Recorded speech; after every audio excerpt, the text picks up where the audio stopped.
অক্লান্ত মন নিয়ে আজ আপনাদের মাঝে হাজির হলাম আবার। দেখেন, তেরখাদা সুপার মার্কেটে প্রত্যেকটা দোকানদার একত্রবদ্ধ হয়ে গল্প করছে। এর কারণ কি জানেন? আসলে বলতে কষ্ট হয়, না বললেই নয়। এর কারণ হচ্ছে প্রত্যেকটা দোকানদার কেউ গল্প করছে, কেউ ফ্রি ফায়ার খেলছে, কেউ ঘুমাচ্ছে, আবার কেউ ব্লগ করছে। তা আসলে খুব মর্মান্তিক অবস্থা তেরখাদা সুপার মার্কেটের।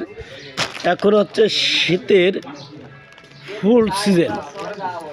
এই শীতের সিজনে তেরখাদা সুপার মার্কেটে কোনো কাস্টমারের নাগালি নেই।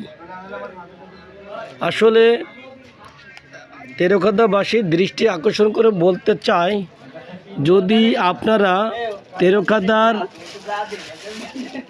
ব্যবসা এবং বাণিজ্য ঐতিহ্য ধরে রাখতে চান, অতি দ্রুত তেরখাদা সুপার মার্কেটে এসে শীতের মাল সংগ্রহ করুন এবং ব্যবসায়ীদের ব্যবসা করার সুযোগ করে দিন।